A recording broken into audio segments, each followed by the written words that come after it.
Good afternoon. Hey, Rochelle, good afternoon. How are you?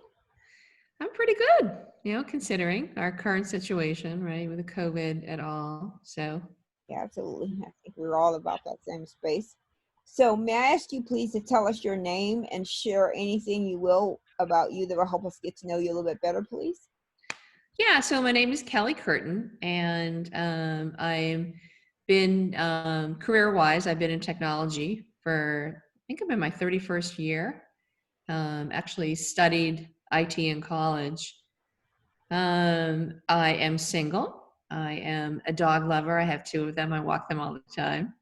I'm an avid traveler. I love to scuba dive. Um, very social, right? But also a person that I get peopled out and I need my alone time Mhm. as well. Do a lot of yoga, do a lot of meditation. Um, yeah, and besides what I do is I actually do database design.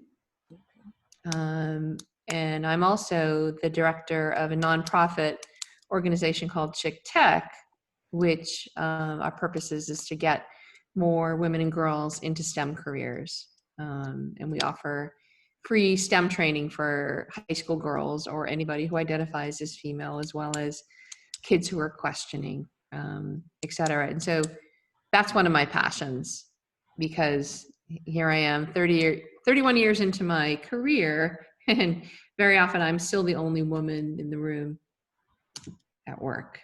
Me too. Happens all the time. Yeah. Yeah, absolutely. So, why did you pick IT? Was it something that was appealing to you, or had you had some prior experience? Something in school? I mean, how did you end up in that field? I ended up in IT because my dad was an engineering recruiter, Mhm. and he wanted me to be a plastics engineer.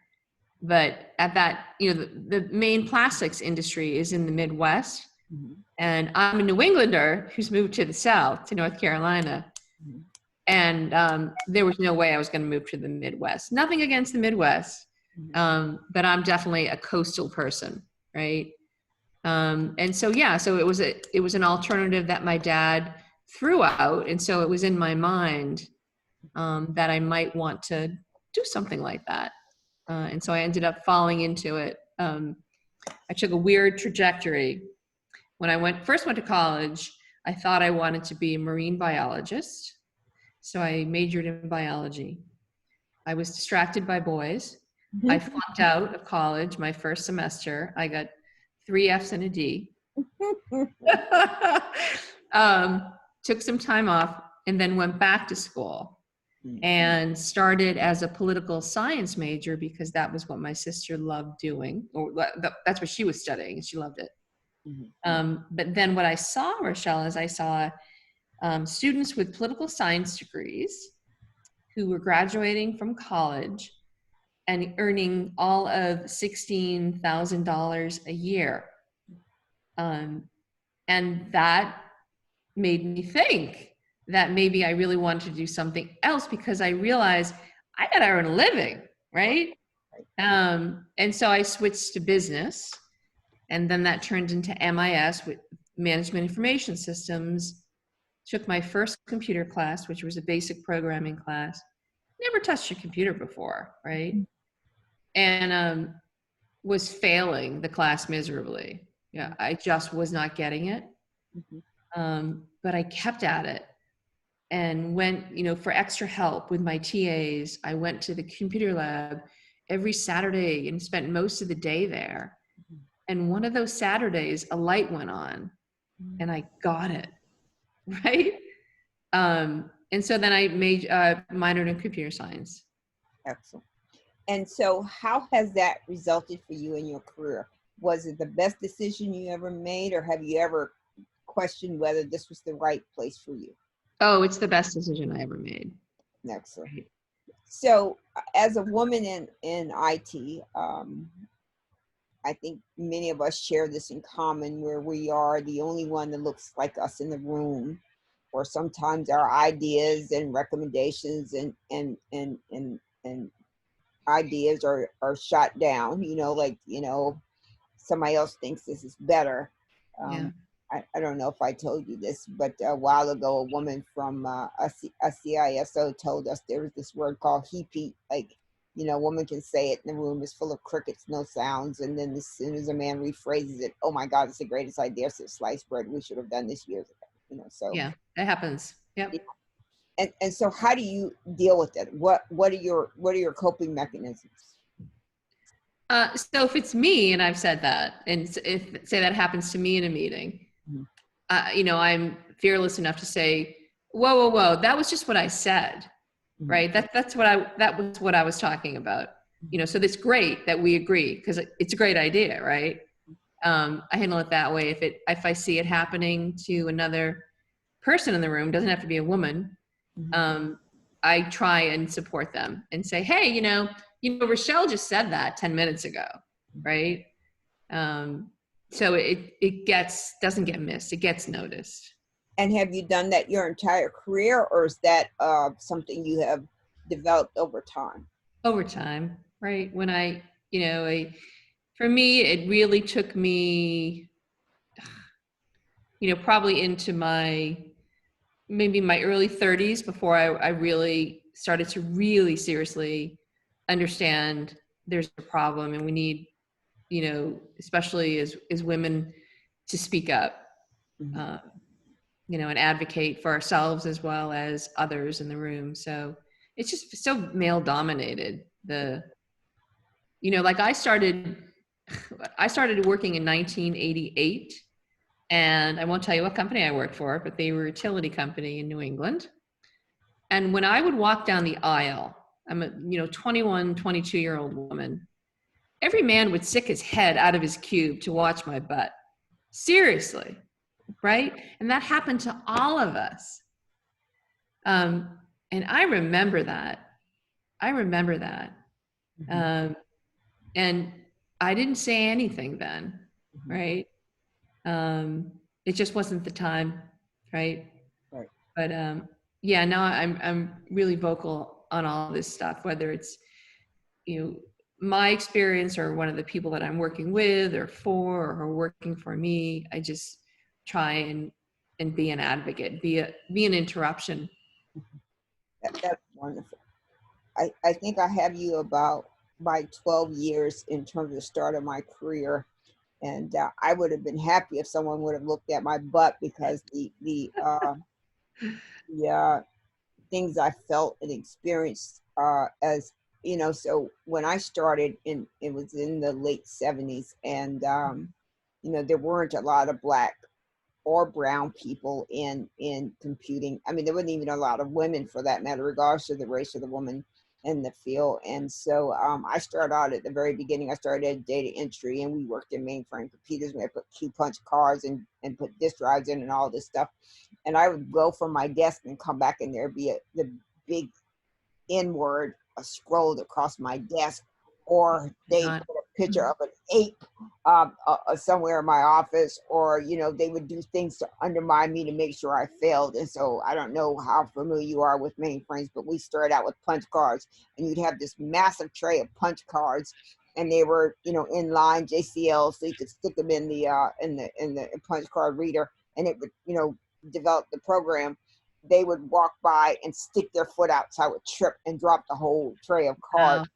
wow. And so, you know, today, so I'm 45, I don't know how many years plus into that. And although I don't experience that much aggression, it's still hard to be a black woman in IT. It's still hard to, especially if you manage white men, Oh because yeah. there's something wrong with that equation, right? So it's supposed to be the other way around, right? So, when I said to you about the heat thing, like I can be sitting in a meeting with my staff, and I'm sitting there talking to them, this is the things that we should look at. We've got these issues that we need to address. And it's almost silence. I had one of my employees, when I first started, he would sit with his back turned to me. And if I spoke to him, he wouldn't even speak to me. So I think that I am still not vocal about it. I don't make us think about it. If something like that happens, I usually let it pass, because I am always assumed to be the least intelligent, unqualified, an angry Black woman. I'm always all these things, and so my I have thick skin for it now. I know how to process it, but I will say that what you are doing is an amazing thing, that you are able to speak up and not have any backlash for speaking up. That means you're at a progressive company, and a company who Yeah. understands that things like this are not acceptable. Yeah, no, and I just, and I do work at a progressive company, and I've always, and that's a blessing, right? And part of it too, Rochelle, is just like, I don't know that I couldn't work in a company that I could not speak up at. I just couldn't.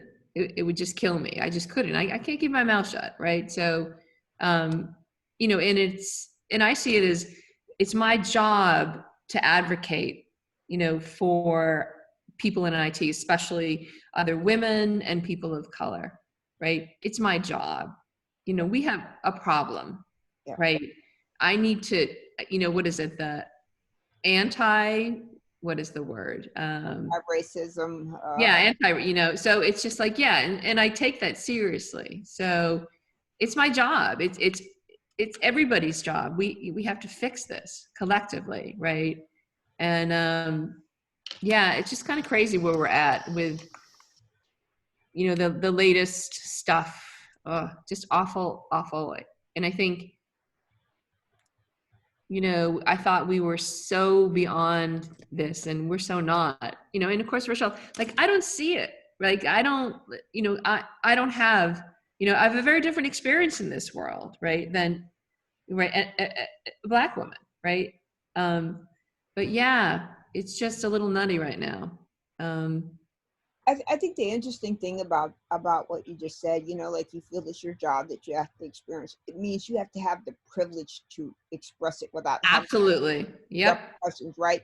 So if I were to express, like, I'm just not going to take this, or that's just inappropriate or whatever, it could come back Yep. to hurt me, right? And so I think that while we are in this moment, there's a lot of people talking about doing things differently, but there's still more white men in leadership roles. There are very few women CIOs, CTOs, and COOs. Very few women lead boards. I mean, major boards, Fortune 500 or whatever company boards. There are, and women, regardless of the race, and the same is true for the gay community. I mean, there's still a long way to go to get there. And that there are people like you who are speaking up is wonderful, but you're going to need a chorus with you. You're going to need, the New York Mass Choir or the symphony or some. You're going to need a lot of voices in order for this to change, and for other people to feel safe to speak up. So if you're in a meeting, and I'm making an assumption, so please correct me if I'm wrong. If you're in a meeting and you see a person of color or another woman or anybody who is being maligned or harassed or hurts, you would say, hey, let's cut that out. That's not appropriate. And if that did not result, you would probably go to your leadership or your HR and follow up with that. That would not hurt you. For Right. many of us, that would become you are a crybaby or the squeaky wheel, right? Or the person who's making all this noise. I mean, although we have made lots of strides, we have a long way to go. Yeah. Yeah. Yeah, absolutely. Yeah, and I think I want to talk about your ChickTech organization. Thank you for allowing me to participate with that. And I'm sorry I haven't been involved recently, but I do want to say that's another one of those privileged to do that, right? So in order to be able to form an organization like that, bring girls in, give them skills that they can take on to the next level. But how is that amplified across all races, across all genders, right? So your group of people, say, where's that program for young Black and brown boys? Where's that program for Black girls who have not had a good start out, right? So education for Black and brown people have notoriously been poor, right? So when I went to school back in the ancient days. They told me that Christopher Columbus discovered America, that all these things, that the Indians were barbarians, so you have all this stuff. So your privilege, the fact that you're a white woman, the fact that you can establish an organization, the fact that you can do all these things and do it almost with impunity, means that you have something that I don't, Yeah, and I so get that. while I speak all the time on diversity. I mean, like I can't tell you how often I'm asked to come talk to someone about diversity, and I'm happy to talk about it, but it does not result in change, if you know what I mean. Yeah. So can you talk a little bit about ChickTech and about your work there, and some of your accomplishments and some of your goals going forward? Yeah, and so what we do is we go out to high schools in the area, and we talk to the career development counselors and teachers, and tell them about the program, and encourage them to nominate girls.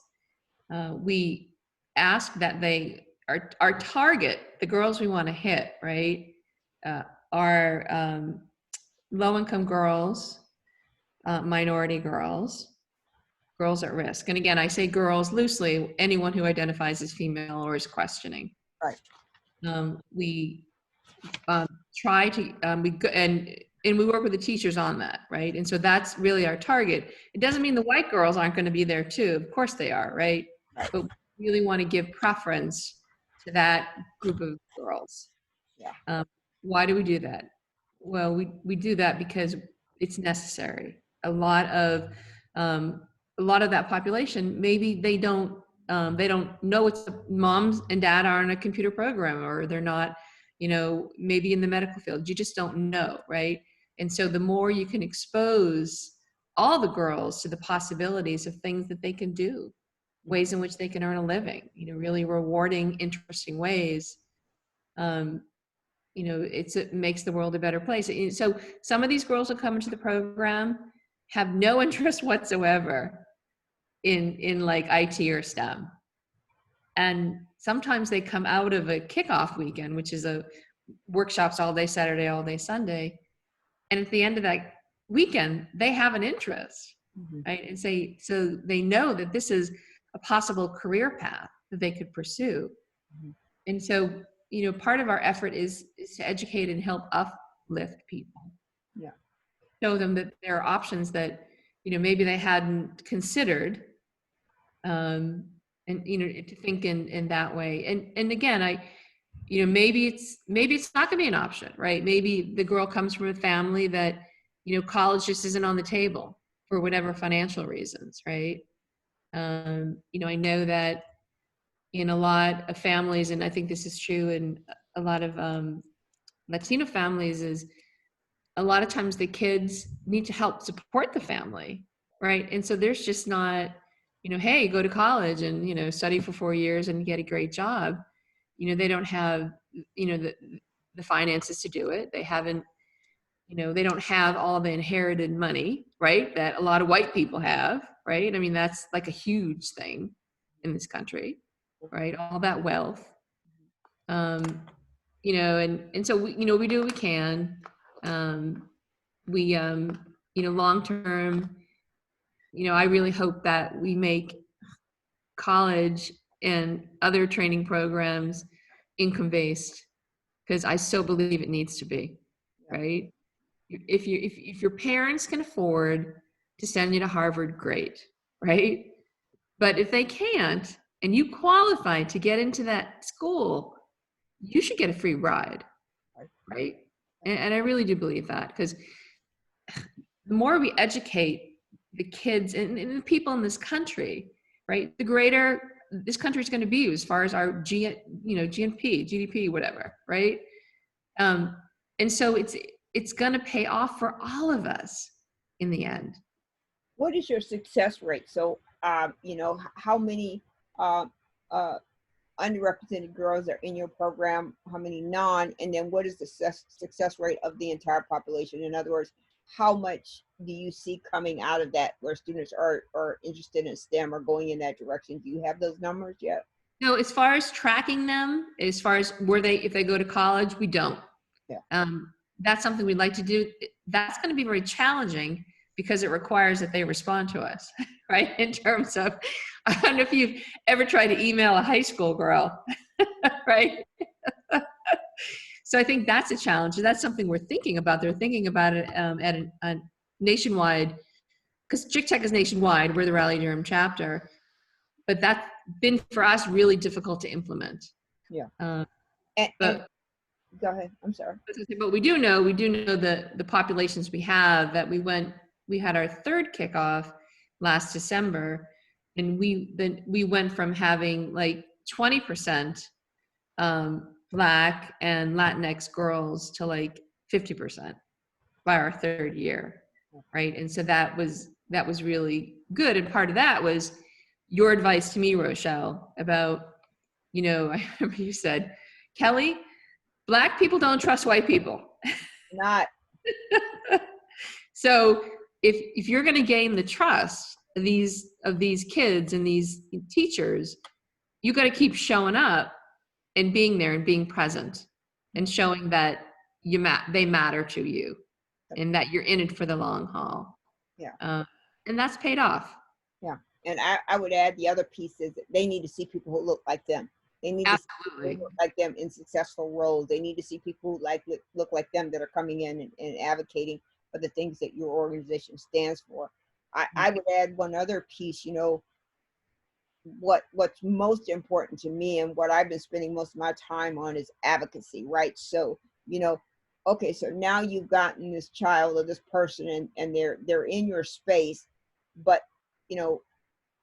and this is probably not politically correct to say, but I'm going to say it anyway. Like coding programs are programs that it's like getting a flu shot, right? You get the injection one time, and if you don't go back and get another flu shot, you're susceptible to the flu. So you need to have programs where you're constantly reaffirming what you're teaching them. You need to make sure they have mentors and coaches and advocates who can say, okay, this person has mastered this. And I think, it should be on an academic track. I think they could do an internship. I think they should have a job. But, you kind of create these lanes where they're not just going to our program and participating in that program for a summer or a winter or whatever the time period is, and then not having anything to push it forward.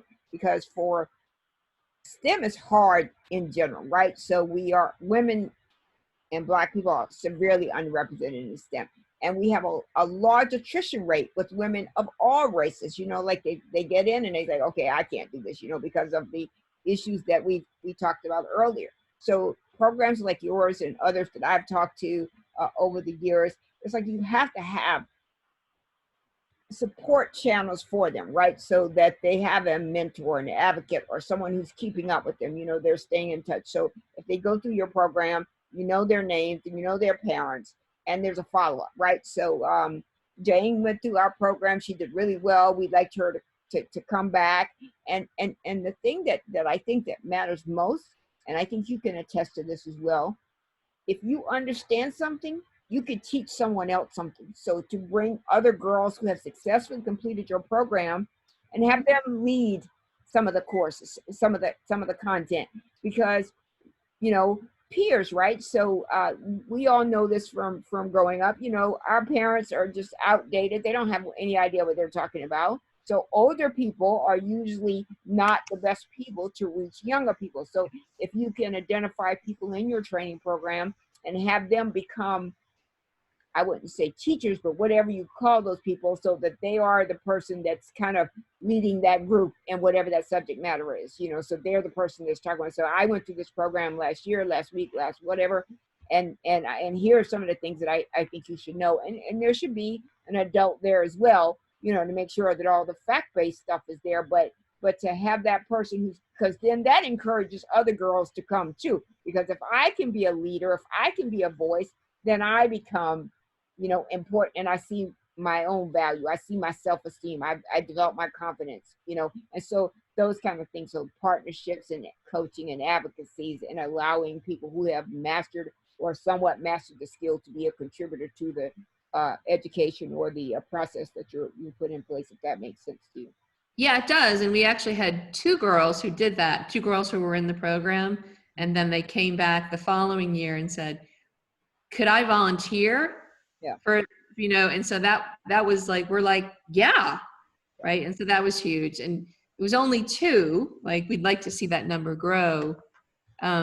The other piece about mentorship, um, we so want to have a mentorship program. We just, at this point, we don't have enough volunteers, but that's part of the vision of that. It's not just one and done. And so not only do the girls go to the kickoff workshop, and then we have a workshop generally once a month, January through May.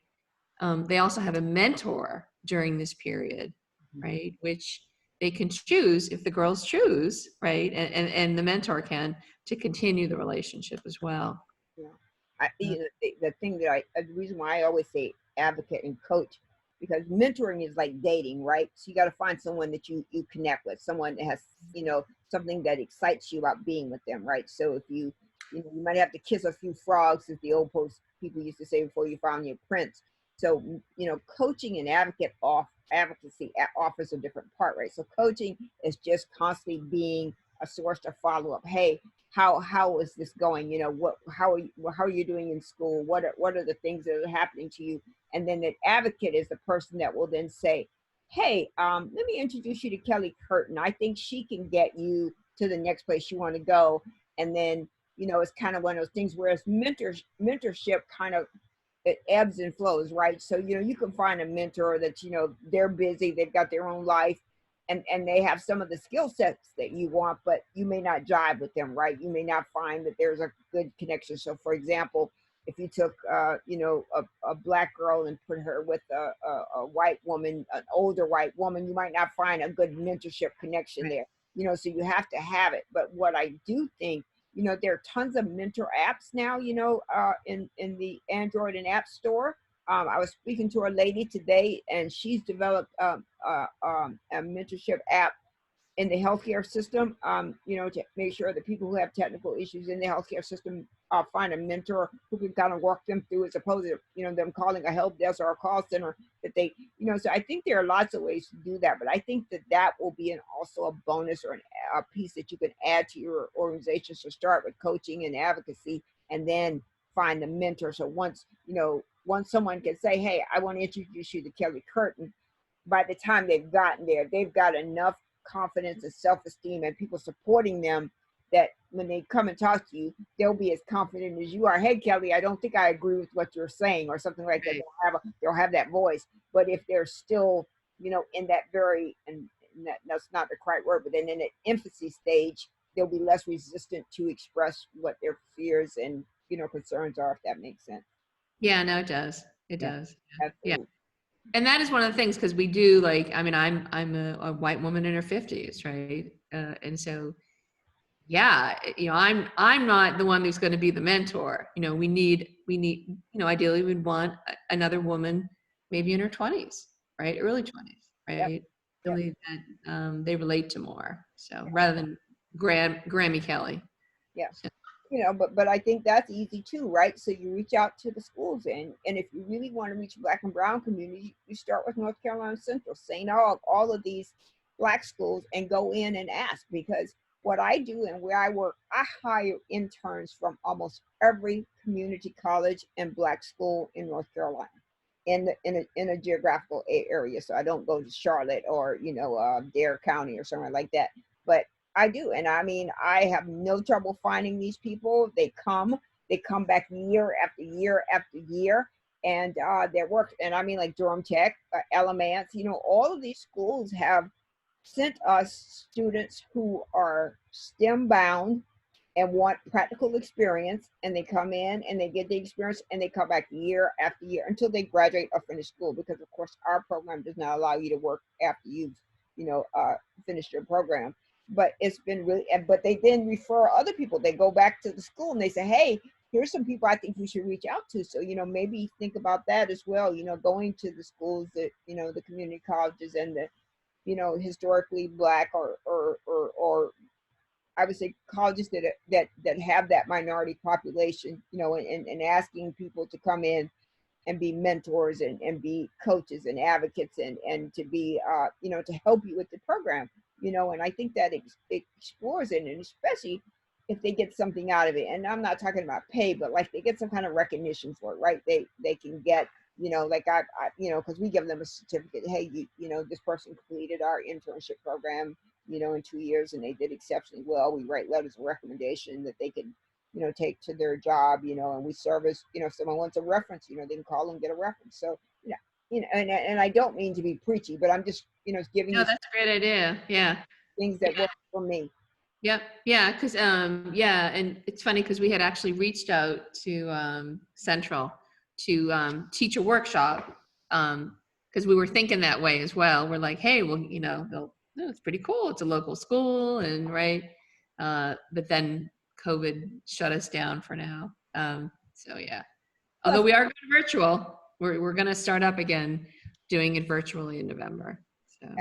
but I think too, one of the things you do is you reach out to your network of people that are in those, that have connections in those spaces, to connect you with the right people, so you don't just get one or two people, but you get as many as you need. So every school, at least historically Black school, there's a network of people that are interconnected. Like, so I am a 3-time alum from Central, so I am well entrenched in Central. I do a lot of work with Fairville State and, Shaw and St. Aug's. So, develop that network of people that have those connections with those institutions, and then, have them to connect you to the right person, connect you to the area that matters. Yeah, yeah, no, that sounds. And in fact, you were my connection. You would give me a couple of names over there. So. And I'm still willing to do that. So whatever you need for me to do, I'm still willing to do it. But I have been, my I am a technologist by trade, and I'll do that for the rest of my life so I can pay my mortgage. But my life's work is diversity and advocacy. That is where my passion lies, and specifically for communities that are typically underrepresented. And believe it or not, that's women, white women as well. It's just not, Black and brown women and Black and brown men, but it's people who are underrepresented in so many ways, or are not as confident as you are, and have a voice to speak up and say, hey, I'm just not taking that. Because if you look at attrition in STEM, Oh, it's women crazy. women leave at a much higher rate than any other group, you know Yeah.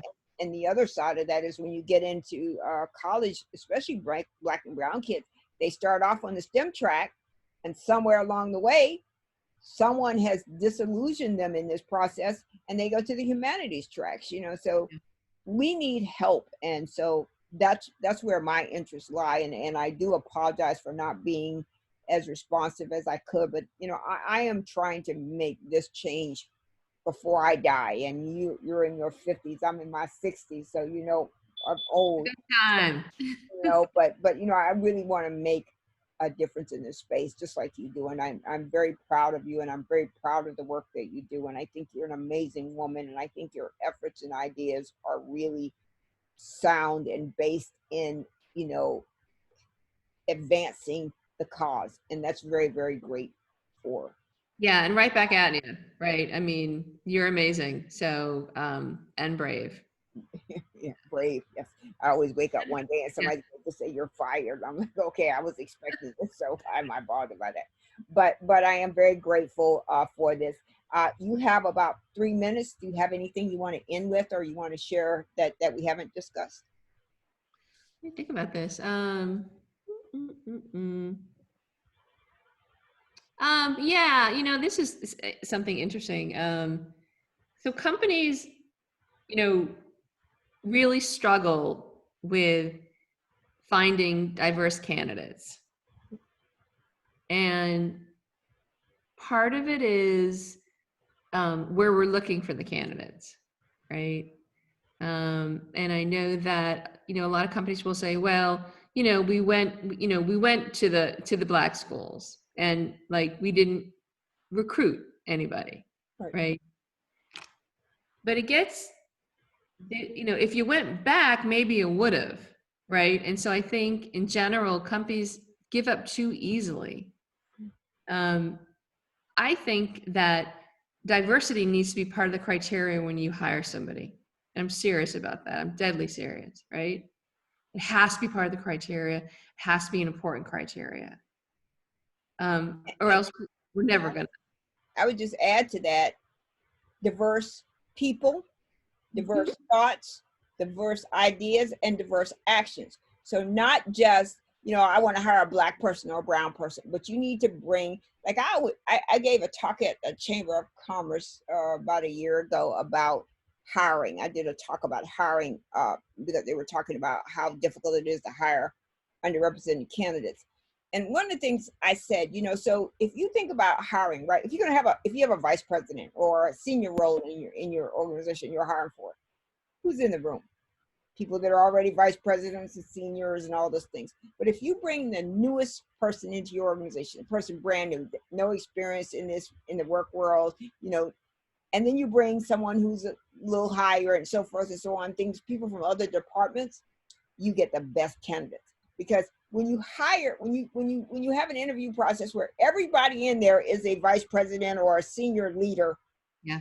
the old term was groupthink, but now it's called homosocial reproduction. I prefer to be with people who look and act like me, have my same values. So if you diversify, and you could, in an instance like that, you could put all white people in that room, right? You could have the guy who just became the entry level programmer. You could bring the woman from the head of finance, and all of these people would result in you hiring the best candidate.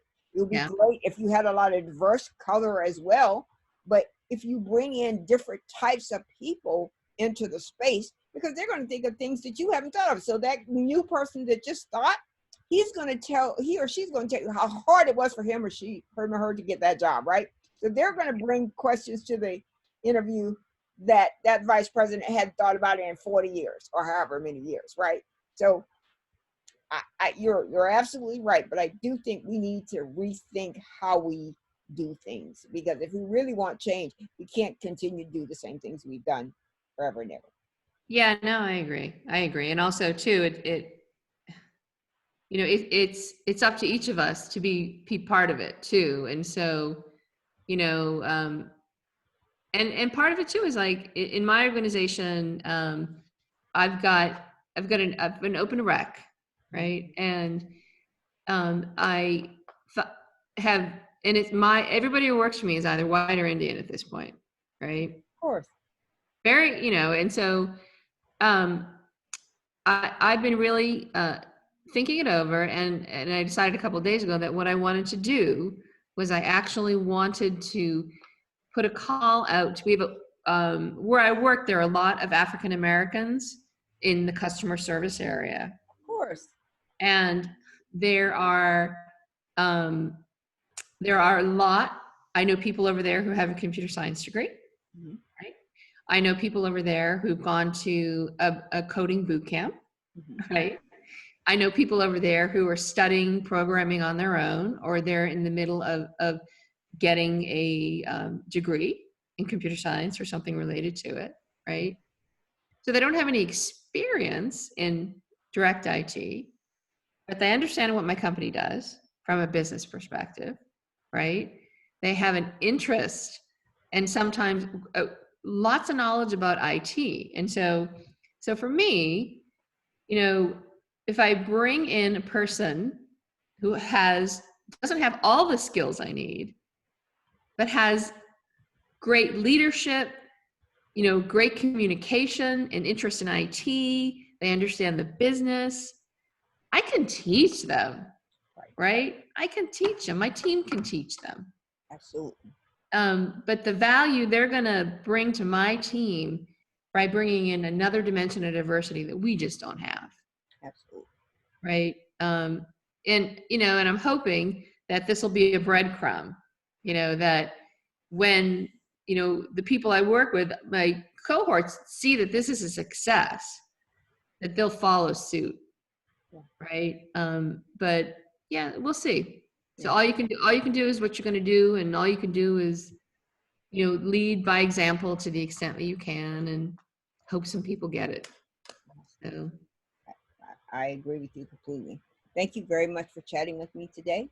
As soon as this video converts, I'll send you a link, and you can let me know whether I can upload it or not. And keep doing your work. I mean, you're doing great things. Keep doing your work.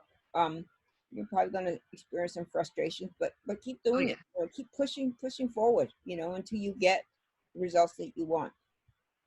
Yep. Thanks, Rochelle. It's been a pleasure to talk with you. It's been too long. I So know it is, and if you have little short things I can do with ChickTech, I'm happy to do it. So if you need me to do something, please reach out. You have all my contact information, so please just reach out and I'll help in any way I can. okay, that'd be awesome. Thank you, dear. All right. Stay safe and keep walking those dogs. Yeah, hey, and you have a lovely evening and stay healthy. You too. Thank you, dear. Bye.